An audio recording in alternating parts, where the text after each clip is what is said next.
Hello everyone, welcome to another video, and today we are going to talk about the transportation system in human beings. So what we are going to talk about is the human heart, and why is our heart different from that of other organisms. The first thing we need to know is our heart is four chambered. We have four chambers in our heart, and I will draw a schematic diagram to let you understand about the different things and different advantages of having four chambers in our heart. Now, the thing is, in some animals there are two chambered or three chambered hearts. For example, in case of amphibians, you will find three chambered hearts. And the problem with that is, in three chambered hearts or in less number of chambers, there occurs mixing of blood. By mixing of blood, I mean you will have the oxygen rich blood and the carbon dioxide rich blood, they will mix together, and this creates a less efficient purity of blood inside the heart. But in case of human beings, since we have four chambered heart, what happens is the mixing of oxygen rich blood and the carbon dioxide rich blood does not take place. So why is the heart important? The heart actually pumps the blood to different parts of our body, and the blood contains oxygen, and also after the carbon dioxide is taken in from different parts of the cell, from different cells of the body, it is brought back into the heart, and the heart then pumps that blood out of the body, that is into the lungs, and then we excrete or we exhale the carbon dioxide that we have produced during respiration. So now let us see how the heart is designed. So we have four chambered. I'm going to draw a schematic diagram to let you understand about the different parts of the heart. So we have this top layer and also a bottom layer. So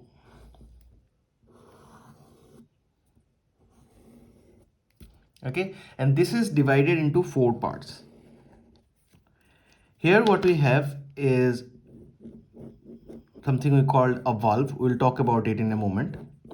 So what are the regions? So this region is called the left auricle. This is called the left ventricle.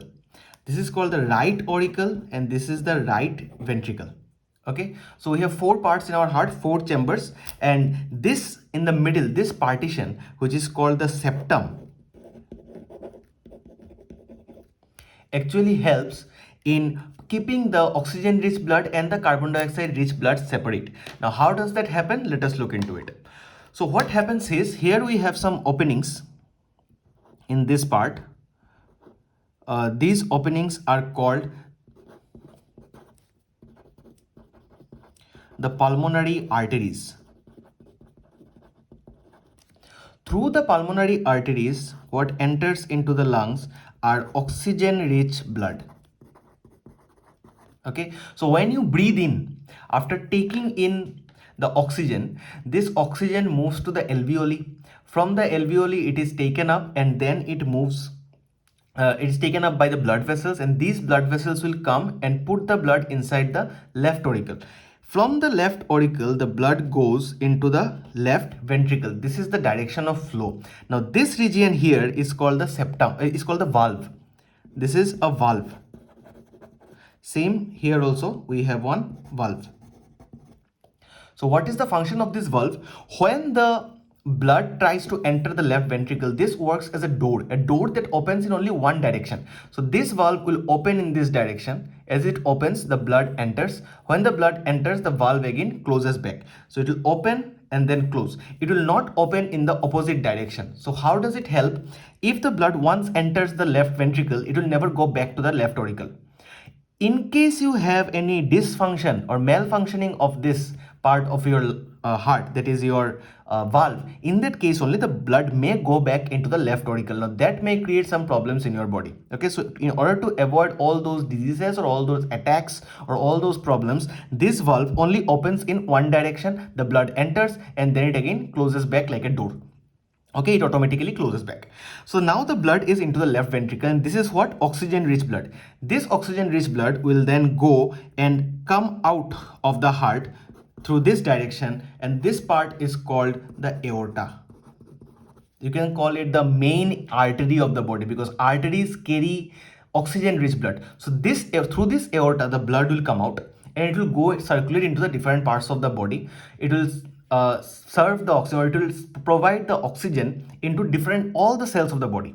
After all the cells receive that oxygen, they undergo the process of respiration. After respiration, what happens? They release carbon dioxide. This carbon dioxide will be taken up by the veins. We have arteries and veins. The veins will take up the blood and they will bring the blood back to the heart. Now in which direction? So in the right auricle we have two openings, one for the top part of the body and one for the bottom part of the body. So for the top part of the body, this part is called the superior vena cava. In this, through this part, all the carbon dioxide rich blood, here we have carbon dioxide rich blood. Okay, so the carbon dioxide rich blood will enter into the heart through the superior vena cava. Now this carbon dioxide rich blood is for the top part of the body. For the bottom part of the body, it enters through this part. Through this part it will enter, and this is called the inferior vena cava. So this is for the lower part of the body. So all the carbon dioxide rich blood from the top part of the body will come and enter through the superior vena cava, and all the carbon dioxide rich blood from the lower part of the body will come and enter through the inferior vena cava. It enters into the left auricle. This is carbon dioxide rich blood. In the same way as in this part, the blood will then enter into the left ventricle containing carbon dioxide. This is the valve again. This will again open in one direction. After the blood enters, the valve will close itself. Then it comes out of the heart through this part, which is called the pulmonary vein.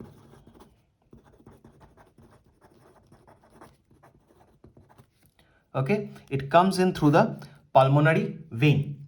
So that is how the circulation of blood takes place inside the heart. Let us have a small recap of what we have studied. We have four chambers of the heart. Here this septum, okay, look at this carefully.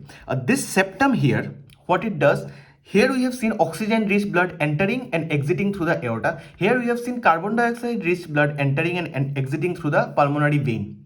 So what is actually happening? This septum, this thing in the middle, is keeping the oxygen rich blood and the carbon dioxide rich blood separated from each other. They are never mixing. It enters through this region and then exits through the aorta. It enters through this region and exits through the pulmonary vein. Never are these two types of bloods mixing. So that makes that keeps the purity of blood inside our heart the purity is very high.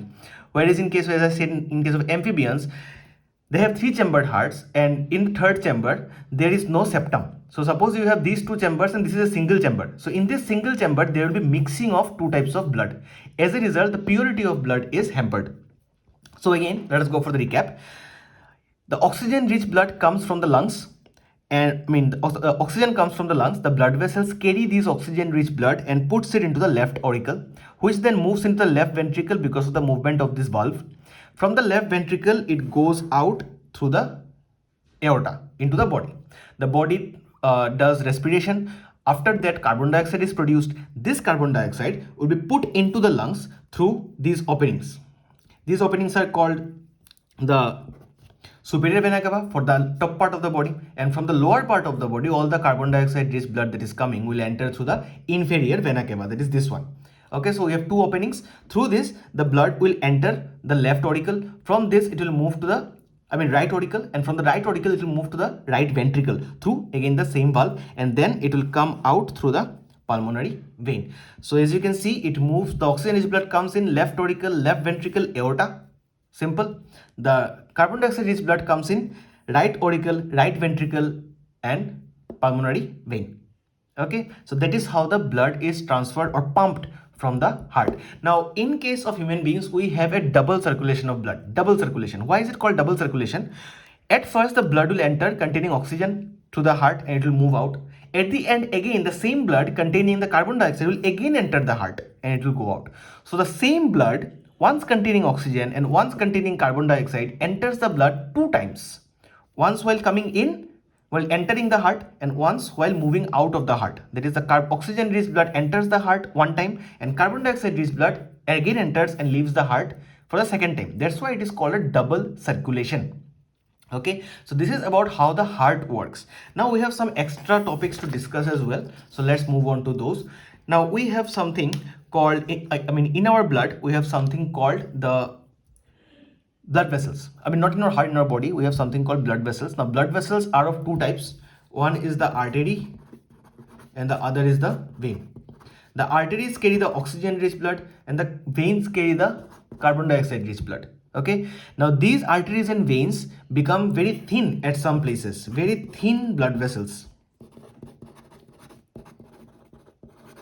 These thin blood vessels are called capillaries. Okay, just as in case of alveoli, from alveoli thin blood vessels take up the oxygen from our lungs. So as we have seen, through the thin alveoli there are many blood vessels that are connected. These are very thin blood vessels, and these thin blood vessels are called the capillaries. These are the capillaries. Okay, so here we have three types of blood vessels. Veins will carry the carbon dioxide, arteries will carry the oxygen, and these thin blood vessels means from these two types of blood vessels, very thin blood vessels generate at some points in our body, and these are called the capillaries. Okay, let us move on to another topic, and this is, in our blood we have something called the platelets. Now, what are the functions of platelets? Platelets help in the clotting of blood vessels. I mean blood. Blood clot is done by the platelets. Now what is blood clotting? Suppose you have a cut in your hand. So when you have a cut in your hand, after the blood starts flowing, it stops after a certain period of time. If you don't have platelets, the blood will never stop flowing. It will, the whole all of the blood in your body will start draining out through this cut or wound. These platelets help in clotting the blood, means they prevent the flow of blood, they block it at a portion. This is the function of platelet. They maintain the blood in your body in case you have any wound or any injury. So the blood that tries to come out will be blocked in the wound region, and that's why we see that after you have a cut it starts healing itself, and then you have this black structure forming on that part, which then falls off and you have the skin reformed. This black structure is formed because of the presence of these platelets. These platelets will first clot the blood, means they will put it together at a point, they will not allow the blood to flow out, and then they will form this repair mechanism so that your skin is healed. Okay, and the last part that we have, so we have studied three things right now. One is the heart, the second is our arteries and veins, this is blood vessels, the third are the platelets. So three things we have studied, and the last one that we have is the lymph. Lymph is another type of circulatory system in our body. It helps in transportation. Now what is the function of lymph? Now lymphs carry some of the fats and lipids in your body. Fats and lipids are carried by the lymph of your body. Not all the fats and lipids. Some of the fats and lipids are carried by the lymph of your body. Now, lymph is a different circulatory system. Don't confuse it with our blood or the heart. I mean, the heart pumps the blood only. Heart does not pump the lymph. Blood is a different circulatory system. Lymph is a different circulatory system. It is called the system by which lymph flows is called the lymphatic system. Okay, it is called the lymphatic system. There is another function of lymph. Now suppose from your blood vessel something leaks out, some sort of nutrient, suppose any carbon dioxide or carbohydrates or proteins or any sort of nutrient from your blood vessel. If something leaks out, means there is a draining, something is coming out because of some leakage. So some sort of substances have come out. Now these substances will be collected by the lymph and put back into the blood vessels using this lymphatic system. So the lymph has two functions. One is that it will transport the fats and lipids to different parts of the body, and also in case of any leakage, if any type of nutrient comes out from the blood vessel into the extracellular space, means outside the cells, if something comes out, this lymphatic system will collect all those leaked products and they will put it back inside the blood vessel so that there is no wastage. It stops the wastage of any sort of nutrient from the blood vessels. This is the function of lymph. So all in all, we have studied today 4 topics, and these are the heart that we have seen first, how the heart helps in pumping out the blood and everything else, how the blood enters and how the blood goes out. how the two types of blood, oxygen rich and carbon dioxide rich blood, are kept separated, how the valves work. Then we have moved on to our blood vessels, it is arteries and veins, which one carries oxygen, which one carries carbon dioxide, and the thin blood vessels are called the capillaries. Then we have moved on to our platelets, which help in clotting the blood so that we don't waste blood.